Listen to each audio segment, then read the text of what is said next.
fait ce qui a été demandé par la DRAC à l'époque en 2010. C'est tout. Non mais je dis pas que votre action est mauvaise. Ce que je dis c'est qu'à un moment donné, il faudrait que... Vous voyez, il y a les élections dans 6 mois. À la nouvelle équipe municipale, de mettre ça dans sa profession de foi et que les 16 communes de la Roche-Chauffée-Communauté fassent pareil. Et là, les élus seraient légitimes à faire ce que la population a décidé. Parce que vous êtes le représentant du peuple. Il y a les professions de foi, certes, pour chaque commune qui est indépendante, et chaque commune est indépendante, qui a la compétence générale et tout. Qui siège à la Roche-Chauffée-Communauté. Après, il y a des compétences propres au niveau communautaire, le PCI, au niveau nous aussi touristes et culture, pour le site là. Là, c'est d'autres orientations qui sont prises, parce qu'aujourd'hui, on ne connaît pas la composition des communes et encore moins la composition de l'EPCI. Ça, on ne peut rien dire, on ne peut pas le faire, on ne peut pas l'écrire. Sauf que vous avez une population qui est contre ce projet-là. Donc, alors c'est vous qui le dites. C'est eux qui me le disent, parce que nous, on a fait du porte-à-porte lundi. Oui, je sais, je suis au courant. Voilà, et les 3 personnes qui connaissaient le projet, c'est les 3 personnes qui siègent au conseil municipal. Les autres ne connaissaient pas. Il y a eu plusieurs réunions et plusieurs journées d'information. Aujourd'hui, je n'ai pas de remontée des personnes qui habitent à La Roche ou à la Courmorelle. Alors, la Roche-Chauffée, alors, il y a une chose, une petite critique, c'est que c'est un projet communautaire. C'est les contribuables des 16 communes qui doivent être consultés. Vous voyez au niveau démocratique. Oui. C'est pour ça que je vous dis, dans leur profession de foi pour les élections municipales, dans 6 mois, c'est en mars 2026. Que chaque équipe municipale mette ça dans son projet, ils ont la validation, là il n'y a pas de problème, là c'est inattaquable. Okay. Aujourd'hui c'est pas le cas. Non mais ok, mettons qu'il y a différentes listes par commune, la démocratie et tout. Après c'est la démocratie. Des nouvelles listes, des personnes qui n'ont jamais été élues et tout. Ah bah c'est bien. Mais est-ce qu'ils connaissent tous les dossiers? Il y a des techniciens pour ça. Mais c'est à eux d'aller, parce que l'information, on donne de l'information. Les collectivités, n'importe qui donne beaucoup d'informations. Celui qui doit le recevoir ne le lit pas ou il ne regarde pas.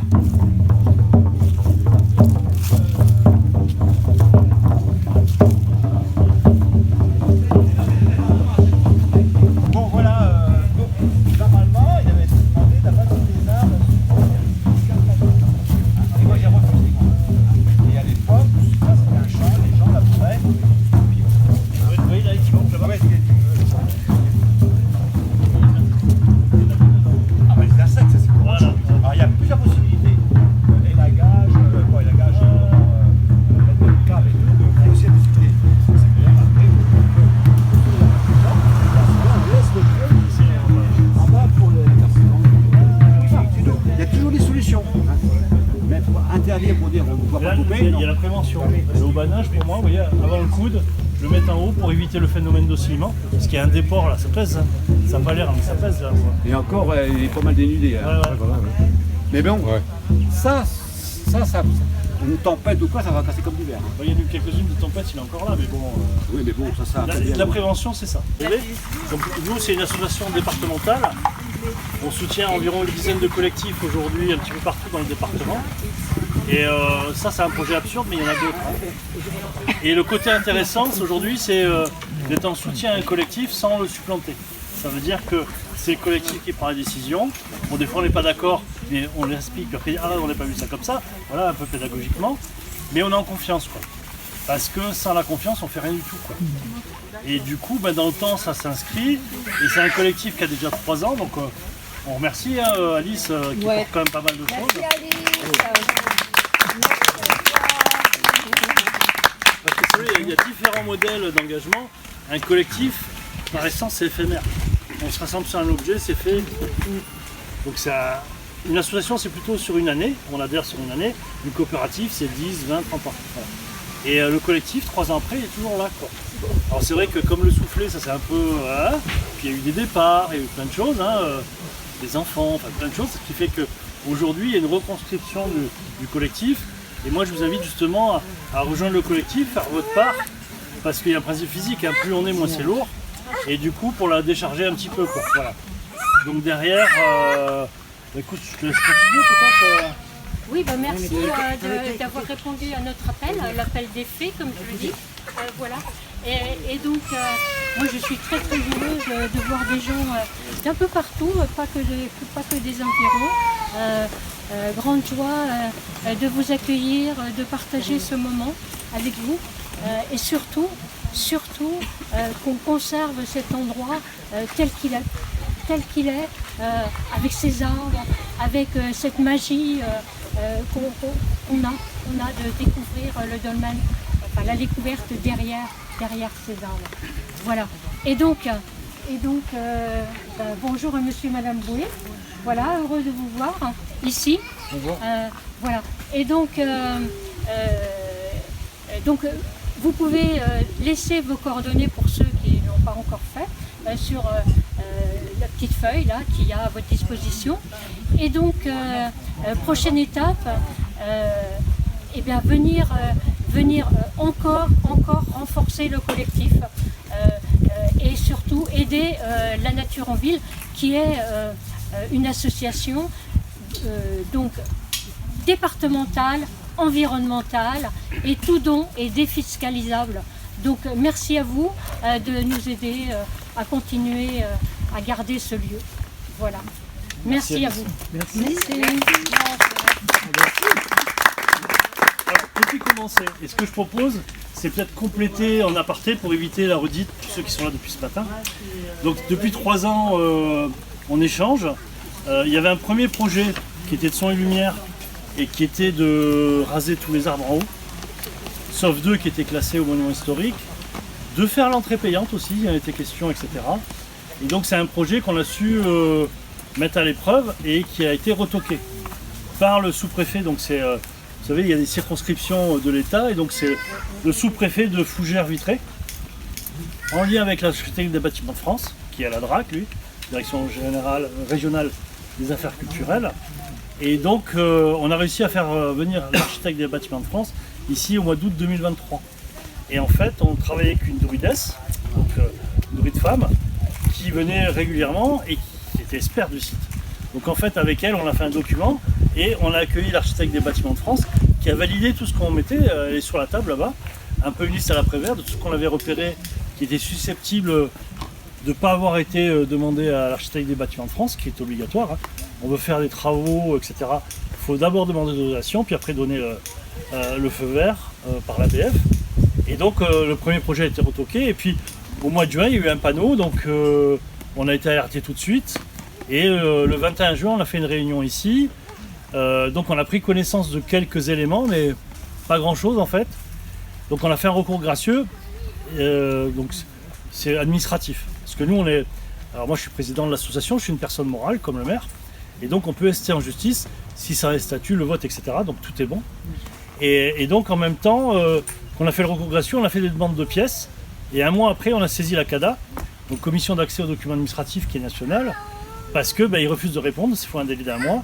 Et donc là, on attend l'avis de la CADA pour est-ce qu'on saisit le tribunal administratif ou est-ce qu'on aura les éléments. Parce que dans le permis d'aménager, il n'y a pas de plan. Par exemple, ils veulent faire un préau de 80 mètres de superficie, il n'y a pas de permis de construire. Faites ça chez vous, vous allez avoir des surprises. Donc derrière, il y a des points comme ça, ils veulent abattre des arbres et faire des compensations, mais ils ne disent pas quel arbre ou quelle haie sera abattu. Donc voilà, on demande vraiment des précisions là-dessus. J'irai pas dans les détails, mais le parking là, on est d'accord, mais sous certaines conditions, notamment s'ils ferment ce parking là. Or, ils veulent l'agrandir.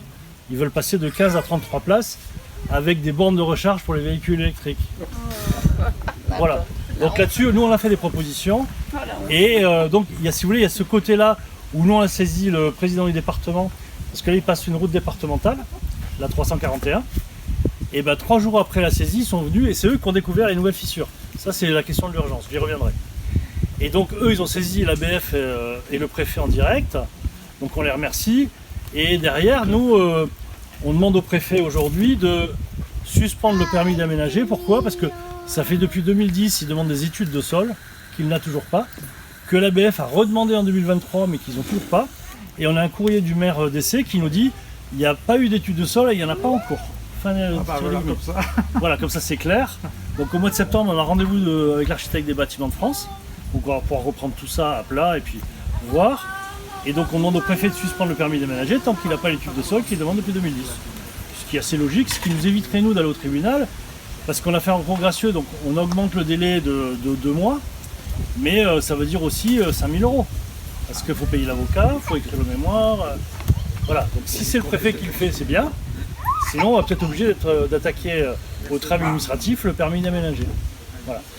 Maintenant, il y a la question de l'urgence. Donc, on va aller monter après pour vous expliquer un petit peu notre hypothèse à nous. Mais le 12 août, quand le service des routes du département, donc c'est l'agence de Vitré, ils sont venus 3 jours après, je les ai remerciés d'ailleurs, et ils ont signalé, et en fait, ils sont venus pour voir, et c'est eux qui ont découvert la fissure. Donc nous, on a demandé au président du département de limiter temporairement à 50 voire 30 km/h devant le dolmen, parce qu'on peut rouler à 80 aujourd'hui dans le dolmen. Hein. Et Alice qui est là, elle a mesuré, et il y a 6,40 m du bord de la départementale au dolmen. Donc c'est très court en fait. Et une limite de tonnage aussi. Parce que vous avez des beaux bébés là qui passent de 40 tonnes, et ça fait des vibrations. Donc derrière, avec l'urgence des fissures, on demande qui désigne en urgence un expert. Est-ce que c'est un site qui peut rester ouvert au public aujourd'hui, en l'état? Et l'expert donne des préconisations pour stopper l'origine des fissures, et puis pour un petit peu qu'on fait. Et puis en même temps, poser une limite provisoire en attendant la seconde partie, et une limite de tonnage. Pourquoi? Parce que tant qu'on n'a pas l'étude du sol, on ne sait pas comment ça se passe. Et si l'hypothèse c'est la départementale, il faut agir tout de suite, quoi. Pour stopper, et puis voilà. Et après réduire. Ça veut dire qu'il y aura un processus de réparation. Donc là après, ben, c'est le préfet, l'ABF. Donc nous on sera toujours au milieu, voilà, avec le collectif. Ouais, alors peut-être il y a la voirie qui peut être aussi sinueuse, ça casse aussi la vitesse, ça évite les boum boum. Mais derrière, si c'est limité en tonnage, ça sera la fin des cars tour opérateur, à moins qu'ils viennent de l'autre côté. Ça casse un peu. Voilà. Mais lundi dernier avec Alice, on a fait du porte-à-porte dans le hameau à côté. Et c'était très intéressant les éléments qu'on a eu, parce que les experts du territoire, c'est eux. Hein. Et bien sur tous les voisins qu'on a vus à côté, il n'y a que 3 personnes qui étaient informées, c'est les personnes qui siègent au conseil municipal. Voilà. Donc c'est la petite anecdote, mais quand même voilà. Et donc du coup on est rentré en contact avec eux, ils nous envoient des mails, on leur envoie le dossier, parce qu'on n'est pas là pour cacher les choses, hein. On est là au contraire pour mettre la lumière. Oui. Et derrière, ben, il faut maintenant qu'il y ait une mobilisation des habitants des 16 communes de la commune de La Roche-Chauffée, parce que c'est un dossier, il n'a jamais été porté à connaissance des contribuables des 16 communes. Le premier dossier c'était 1,3 million d'euros, donc là c'est passé à 457 000 euros, ce qui est pas mal, hein. Mais c'est encore trop, quoi. Voilà. Donc après, on est force de proposition, et c'est vrai que par exemple, on avait dit à la communauté de communes, ben, il y a un problème de mobilité dans La Roche-Chauffée communauté, vous devriez vous en occuper. Et ben ils mettent en route une navette là au mois de septembre ou octobre. Ce qui est bien, c'est du coup ça va désenclaver des communes. Voilà, donc on peut dire qu'on peut peut-être faire entendre certaines choses, quoi. Voilà. Après il y a une autre proposition qu'on avait fait au premier dossier qu'on vient de renouveler, concernant les vibrations, c'est-à-dire que là aujourd'hui on a des piquets avec une ficelle qui traînent par terre, ça sert à rien, quoi. Donc nous on propose de faire comme les aliments de Montneuf, comment ça s'appelle, Montjuste, ouais, Montjuste, ouais. Où en fait vous avez un ponton sur pilotis avec des garde-corps, ce qui permet de canaliser les visiteurs, répartir les vibrations, et en même temps si La Roche-Chauffée veut communiquer, bah, tu as les garde-corps, tu peux mettre ce que tu veux dedans. Oui, c'est le plaisir. Voilà. Et donc du coup c'est des trucs qui ne coûteraient pas 500 000 euros, voilà, qui pourraient même faire l'objet d'un chantier d'insertion. On en parle beaucoup au niveau des départements par exemple. Voilà, donc c'est des choses qui sont assez positives, mais là on a un peu communiqué quand même au niveau des médias, je sais pas si vous avez suivi, et systématiquement La Roche-Chauffée refuse de répondre. Donc là ils se protègent. Je pense qu'ils se rendent compte que ça leur échappe un peu. Voilà, et puis c'était pas hors sol ce qu'on disait, quoi. Voilà. Donc c'est vrai que l'impact, vous allez voir avec nous là, les fissures, et puis je vais vous expliquer un petit peu ce qu'on pense être l'origine. Oui, c'est ça l'origine. Ouais, je pense que c'est important. Alors, il n'y a peut-être pas qu'une seule causalité, mais je pense que les vibrations, c'est une bonne partie quand même des dégâts. Voilà. Je ne sais pas s'il y avait quelqu'un qui voulait réagir ou intervenir dans le public. Je vais bien intervenir par rapport à l'association. Vas-y alors.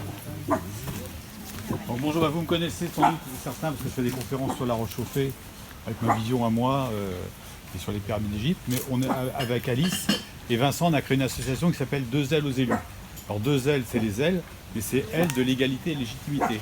Et nous, on part du principe que notre association ne va pas demander à ce qu'on arrête le projet, mais on va demander au maire s'il est dans la légalité, le L des deux ailes, et la légitimité. Un maire doit être dans la légalité et la légitimité pour être démocrate. Et aujourd'hui, il n'a aucune légitimité. Pourquoi? Parce que ce qui fait la légitimité d'un maire, c'est la profession de foi.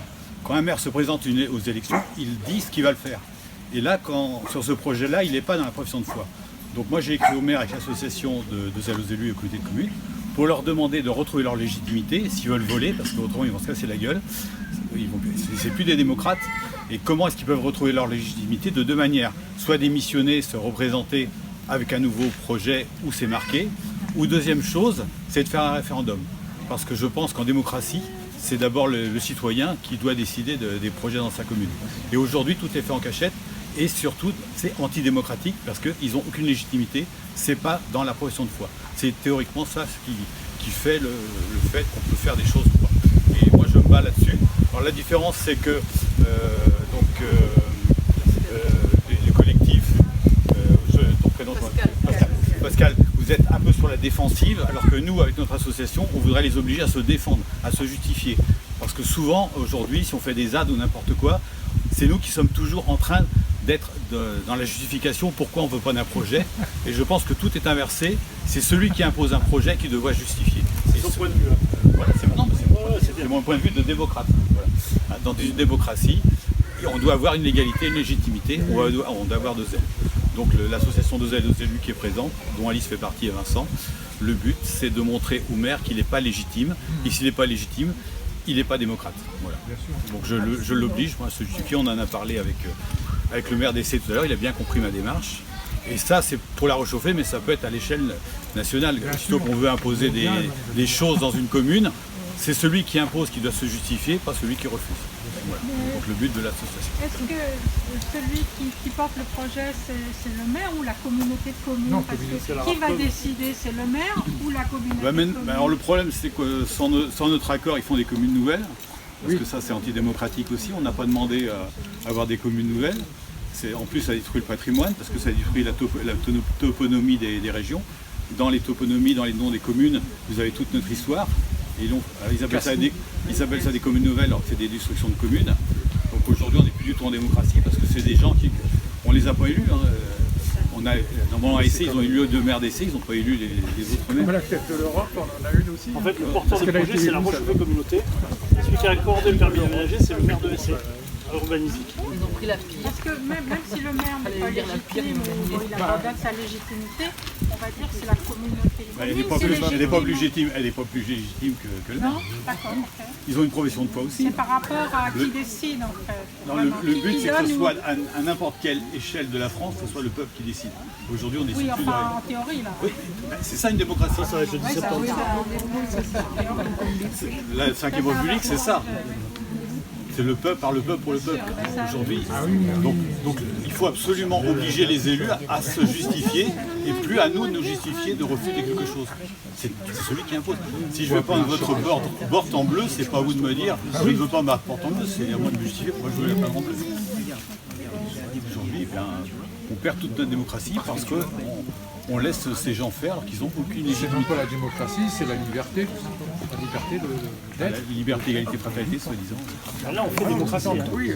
Là, c'est-à-dire en se réunissant aujourd'hui, en interpellant. Moi, j'ai invité le maire à venir, c'est parce qu'il est venu.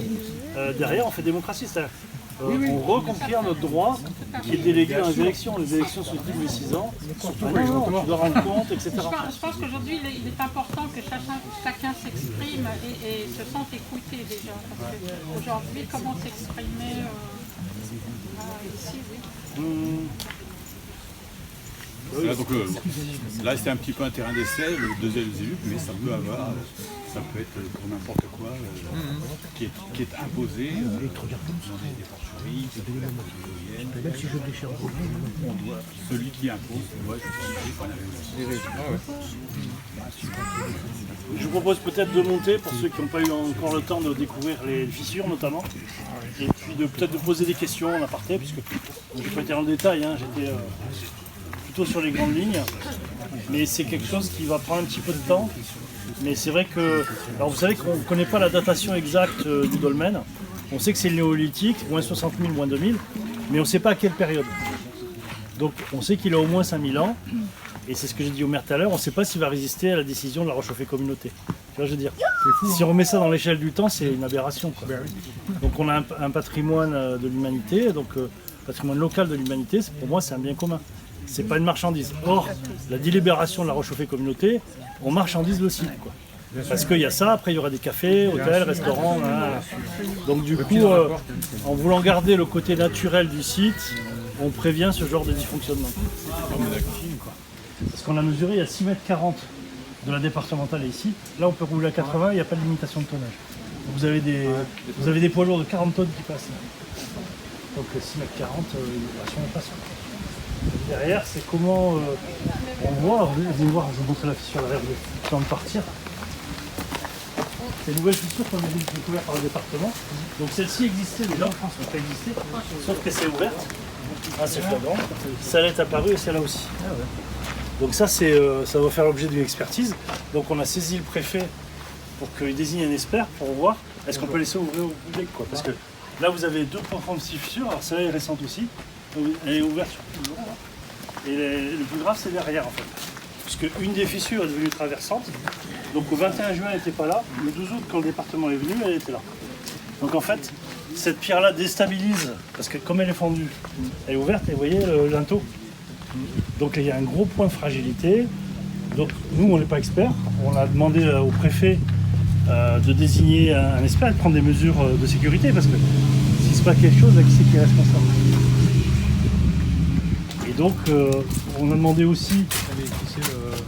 Alors, le porteur de projet, c'est la Rochauffée Communauté. Ouais. Et celui qui a accepté le permis d'aménager, c'est le maire d'essai. Mais le décisionnaire au niveau sécuritaire, c'est le président de la commune, du coup. Non, là, c'est le maire d'essai, c'est lui qui est propriétaire du site. Bah, il n'était même pas au courant des fissures. Pareil, il sort de maladie. Hein. Donc, on respecte sa position. Mais c'est vrai que quand on a des fissures comme ça, là, ça veut dire que ce système-là peut-être est insuffisant, qui a été mis pour du piétinement.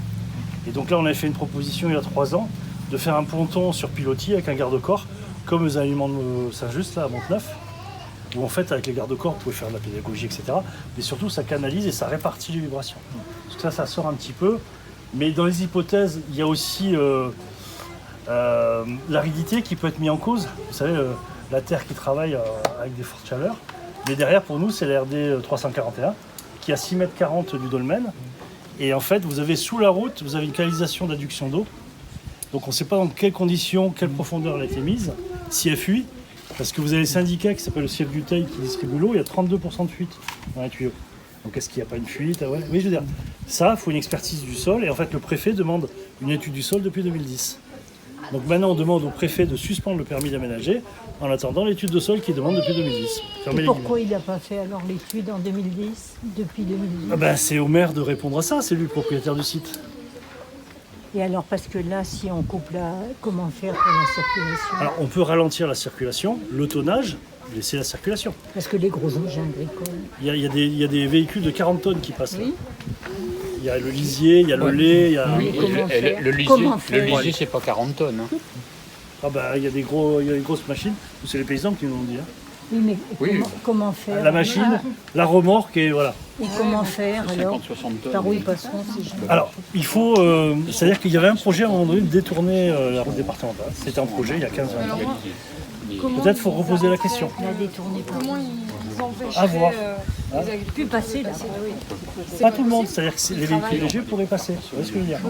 Mais d'un autre côté, on a fait du porte-à-porte lundi, vous avez une zone à 70 dans le hameau. Ça pourrait être à 50. Et il y a beaucoup d'habitants qui nous ont dit, moi j'aimerais bien que ça soit à 50. Voilà. On a déjà fait la demande, le département ne veut pas. Eh bien, on va demander, nous. Et puis, on vous l'a dit déjà, madame. Et le maire était là ce matin. J'ai dit, top 5, on va l'avoir d'ici la fin de l'année. Il ne me croit pas. On va l'avoir. Et il pourrait même limiter à 30 ici, du fait du patrimoine historique. Mais pourquoi Moi je disais 50 dans le village, ça il a déjà dépassé. En fait, dans tous les hameaux, il y a des hameaux, même des zones de rencontre à 20. Moi, je connais des routes départementales où, passant à un hameau qui est un peu resserré, ils ont mis en zone 20. C'est une décision entre le président du département, la commune et les collectivités, quoi. 50, ça serait bien, parce que là, quand ça passe, et vous avez le panneau, la fin de zone 70, c'est juste derrière le genou. Et là, ils peuvent rouler à 80. Vous voyez le paradoxe un peu. Donc, du coup, nous, on demande prise en compte des habitants, parce que c'est leur demande aussi. Et puis, du tonnage. Parce que c'est vrai que si on limite à 3,5 tonnes aux véhicules légers, quoi. Ça fait du tri quand même, mais il faut proposer une alternative. Vous voyez monsieur Meheu à côté qui fait les poires là. Bon, on a été le voir il y a 3 ans, il passe plus par là maintenant. Il a trouvé un autre chemin finalement, ça l'arrange mieux même. Et du coup il y a moins de vibrations. Donc en allant voir les acteurs, on arrive à faire évoluer les choses positivement. voyez ce que je veux dire? Monsieur Meneux. Ouais, le fils. On va parler au fils qui prend la relève. Donc c'est intéressant, moi je trouve, les gens qui sont un peu à l'écoute, qui sont en écho, parce qu'ils sont super attachés au site aussi. Voilà. Donc c'est derrière, chacun doit faire sa part, et puis derrière, ce qu'on a dit au maire qui est venu ce matin, on l'a dit, mais pour la légitimité du projet, ça a été voté à la Rochefoucauld Communauté. Les contribuables des 16 communes, elles n'ont pas dit oui, quoi, elles n'ont pas été consultées. Donc faites des professions de foi dans les 16 communes de la Rochefoucauld Communauté, il y a les élections en mars 2026, là vous serez légitime à prendre une telle décision. Avec les sous qui vont avec. Ouais, mais vous parlez... Oui, mais est-ce que vous croyez que les communes environnantes, les 16 là, elles s'en fichent un peu? Mais on ne sait pas, on leur a pas demandé leur avis aux contribuables. Après, il y a des élus de chaque commune qui siègent à la Rochefoucauld Communauté, mais on ne sait pas démocratiquement comment s'est construit le processus. Vous voyez, nous on a fait du porte-à-porte et il y avait que 3 personnes qui étaient au courant du projet. C'était 3 personnes qui savaient au conseil municipal. Nous, ça nous a un petit peu interpellés. Au conseil municipal, ils n'étaient pas au courant. Non. Mais si. C'est ce que je viens de dire. Donc voilà. Et... On est 3, non, enfin 2, Ouais, 3 habités dans le village. Voilà, ouais. Donc nous, c'est un constat. On n'est pas là. Voilà. Mais derrière, ben, on a fait ce travail-là. Et les autres habitants étaient au courant aussi parce Ben, qu'on pas a tous. eu... Il y a des nouveaux habitants là même. Ouais. Ah, il y a eu des nouveaux depuis Ouais, parce qu'on avait ouais. eu une réunion ici. Donc, ouais, mais il n'y a pas de souci. Et on a découvert qu'il y a eu des réunions de fête, donc c'est bien. Voilà. Après, derrière, Ouais, si vous voulez, du tourisme, c'est important pour tous les territoires. Mais vous voyez, le fait que le département 56 a réussi à faire classer au patrimoine mondial de l'UNESCO le Carnac, le menhir sur lequel il s'accroche au wagon, et du coup, parce que c'est un cahier des charges de protection, mais c'est aussi des dons. Quand vous êtes classé au patrimoine de l'UNESCO, il y a des dons qui arrivent. Ça vous donne les moyens aussi. Vous voyez, ben oui. Et pourquoi on ne pourrait pas pareil? Bah si, faut faire, c'est une démarche. Le département 56, ils ont financé pendant 12 ans un chargé de mission qui a fait que ça, quoi. Donc c'est 12 ans, mais là, même les aliments de Monteneuf, ils auraient dû le faire. Et du coup, on aurait pu être sur de l'écotourisme. Il y a la Régalante qui passe à côté, vous savez, je suis allé en vélo là. Et ben on aurait pu faire la route des Menhirs en vélo. Enfin, c'est ce qu'on appelle l'écotourisme. Ça, c'est super, ça. Ouais, ça, c'est- Et maintenant, on a toute une population qui va vers ça. On voit de plus en plus de vélos. Ah oui, la Régalante, ça marche. Voilà. C'est peut-être la folie du moment, ça aussi. Oui, On en mais ça reparlera marche dans bien. C'est vrai que ça marche bien, mais on en reparlera dans quelques années. Bah surtout quand il n'y aura plus de pétrole, on sera tous obligés de faire du vélo. Hein. Ça reste à voir. Ça. Ah bah vous et moi, peut-être qu'on le verra pas, malheureusement. Mais bah, on sait que le pic du pétrole est passé, machin. Enfin, il y a un peu d'artifice avec les véhicules électriques, etc. Et alors pour l'écart, là, parce que s'ils font un préau et l'écart... Alors le préau, ils veulent faire un préau, mais ils n'ont pas déposé de permis de construire. Essayez de faire un préau de 80 mètres carrés chez vous, sans permis de construire. Il n'y a pas de permis. Non, il y a un permis d'aménager, il n'y a pas de permis de construire. Et la différence entre les deux, c'est quoi? Ah ben c'est pas le même droit de construction. Un c'est aménagement, l'autre c'est construction. Mais il faut bien avoir un permis de construction pour construire. Vous êtes d'accord avec moi? Et le préau, ce serait pourquoi alors?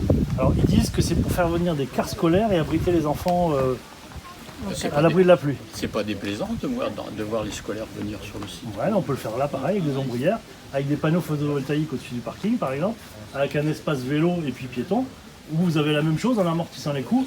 Et du coup, je finis parce que ils veulent ouvrir un parking là permanent, un d'été, mais ils veulent aussi agrandir celui du bas. En bas, vous avez 15 places, ils veulent passer à 33 places. Avec des bornes de recharge pour les véhicules électriques en bas. Mais non, c'est-à-dire, c'est ici, on a regardé tous les documents, je les ai tous épluchés. Et en fait, vous regardez, il y a un autre argument, c'est les personnes à mobilité réduite. Ça veut dire qu'aujourd'hui, elles sont obligées de se garer en bas, mais une personne à mobilité réduite, toute seule, elle ne monte pas là. Il y a un dévers trop important. Tandis que là, il y a un dévers faible et ils sont plus près. Donc pour nous, les places personnes à mobilité réduite, le logement des parcs électriques, il doit être là. Et du coup, faire tout le reste du plateau piétonnier. Et là, vous êtes en sécurité parce qu'il y a plein d'enfants, etc. Et puis du coup, pour les bornes électriques, c'est plus économique, il y a moins de câbles. Enfin, vous voyez, il y a plein de logiques concomitantes, je ne vais pas dans le détail, mais c'est des projets qui sont décidés à peu de gens, pas assez ouverts, pas assez critiqués, parce que la critique peut être positive aussi. Et il y a de force de proposition, c'est ce qu'on a fait. Par exemple, pour le premier dossier, on a dit, c'était 1,3 million le premier projet, et on a dit, la Rochefoucauld Communauté, il y a un problème de mobilité dans vos communes. Ben là, il lance une navette au mois d'octobre. Et ben c'est super. Enfin, vous voyez, et des fois, on peut lancer des idées comme ça qui font écho ou pas, mais des fois, ça aboutit, je trouve que c'est bien. Ouais, vous parliez de panneaux photovoltaïques. Moi, je vous dis tout de suite, vous me verrez en face de vous pour les panneaux photovoltaïques. Hein, parce que je suis contre l'apport de panneaux photovoltaïques à la proximité du monument, c'est clair. mais d'une maison La Rochauffée, parce que là il y aura bientôt des cafés, des restaurants, hein, parce que quand vous allez au tourisme, il faut faire ça. Ah bah si, c'est la phase d'après. Vous allez un peu il y avait vite en des- besogne là. Ah non, non, non. Mais il y avait déjà une auberge. Oui, il y a quelques Il y avait une Non, auberge. donc je pense que le projet c'est ça. Ah ouais. Non, parce que toutes les maisons sont non, vendues. c'est Tous pas les vrai. lieux en France, vous avez un renforcement du tourisme, qu'on appelle le tourisme. non. Ça s'est fait comme ça. Non, là vous avancez des choses qui C'est sont... les hypothèses. J'ai pas dit que c'est Ah la oui, vérité. d'accord. Bon, les hypothèses, on peut en faire autant que l'on veut. Hein. Ben, la route départementale, on a posé l'hypothèse, on n'a pas affirmé. Nous, on demande une expertise du sol justement pour qu'ils vérifient ça. Mais on a questionné le département et c'est vrai qu'ils étaient étonnés, même eux, que ça soit à 80. Là. Donc je Oui, pense mais- qu'on aura 50 Mais bientôt. Là. c'est vrai que les gros engins agricoles, moi là je rejoins la presse, ça crée des vibrations, c'est sûr que c'est pas l'idéal. Ça, ouais. Par contre, une voiture qui passe, un car qui passe, les suspensions ne sont pas les mêmes. hein. Un car de tourisme, c'est 20 tonnes. Oui, mais il faut aussi prendre la technique au niveau des employés, soit pour les amortissements, les amortisseurs, je veux dire, soit au niveau des grosses remorques agricoles, ou des cars ou des voitures. C'est pas du tout la même chose. Après, il y a les fréquences. Il y a plein de choses. Puis il y en aura pas tous les... Le parking de car, il est prévu où? Le parking de car, Ouais. ici, en haut. En haut. Le parking Ouais. Là où, Parking de car. là où sont garées les voitures. Alors, voilà. Et là, ça sera un parking permanent. Et il y aura un parking d'été en dessous, là où il y a la zone humide. Donc là aussi, il n'y a pas eu d'étude d'impact, puisque La Rochauffée Communauté a fait une dispense au cas par cas au préfet, service du préfet qui a dit oui. Donc on ne sait pas, mais les voitures vont se garer sur une zone humide. Ouais, Ce qui est parce pas qu'il y a- fabuleux. Il y a un tiers, presque la moitié du parking qui serait en zone inondable. Du coup, C'est-à-dire que c'est le principe du bassin versant. c'est marqué sur le C'est le principe du bassin versant. Si tu écrases la terre en haut, tu vas impacter la zone humide en dessous. Ouais, c'est ça. Donc nous on dit qu'il faut une étude d'impact là. Mais il n'y a pas de zone inondable là. hein. Non, une zone humide, je vous dis. Elle est plus bas, elle est beaucoup plus bas. Oui, donc il y a le dévers, il y a ce qu'on appelle le bassin versant, ce que je viens d'expliquer. C'est-à-dire que si vous impactez en haut, bah, il n'y aura plus de zone humide en bas. Et les fissures, alors, elles sont apparues Ah, récemment. entre le 21 juin et le 12 août, exactement. Donc vu l'état du bâtiment, c'est récent. Laquelle, celle-là? Ah ouais, elle n'était pas traversante du tout. Hein. Elle n'existait pas celle-là. Donc nous, on demande une expertise en urgence sur le monument lui-même pour savoir est-ce qu'on peut le laisser ouvert au public, il faut sécuriser, etc., etc. Et après, qu'il y ait l'étude du sol qui soit faite pour donner les préconisations, savoir comment ça fonctionne, est-ce qu'il y a des mesures préventives ou de prise en charge qui soient... Mais s'ils font une étude du sol, elle va se déchausser. Ah non, ils font ça par radar, enfin ils ont des techniques maintenant qui vont assez vite parce que même les racines, si on fait un ponton sur pilotis, il faut savoir où mettre les pilotis. Vous voyez ce que je veux dire?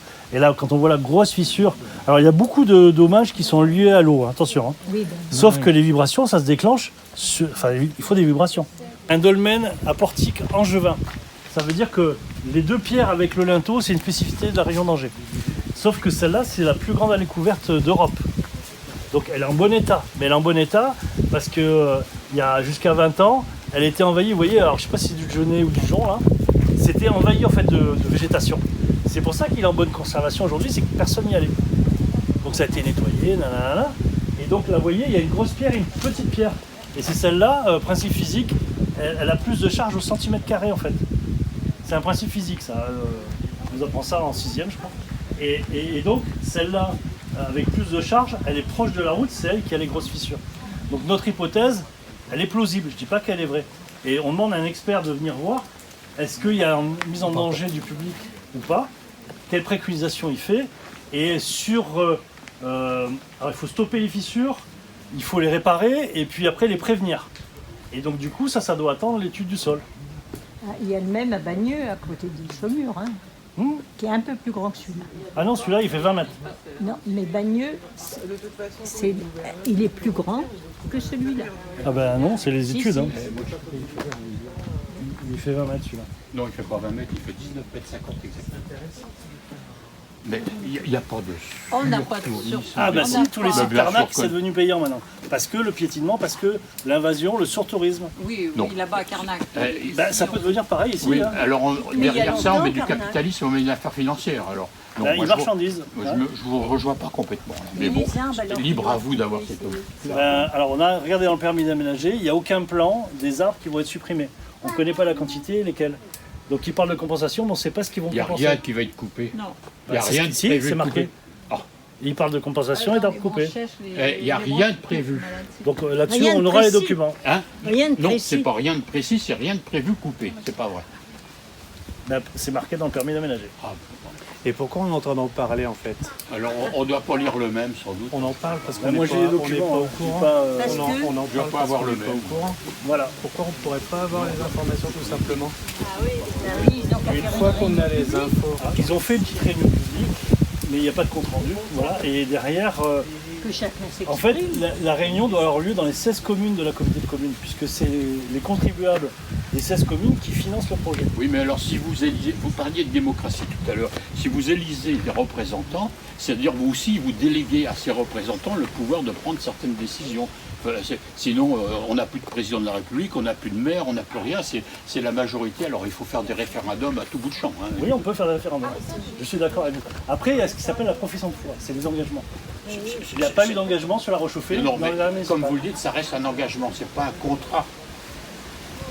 Ça reste un engagement, ça n'a rien d'officiel en fait. C'est pas un mandat impératif, et c'est des problèmes d'ailleurs. Donc ça fait pas partie de la profession de foi, on n'est pas au courant de ce qui va être coupé, ce Ça qui va pas pas être forcément coupé. lui faire partie. C'est simplement mettre au courant les gens.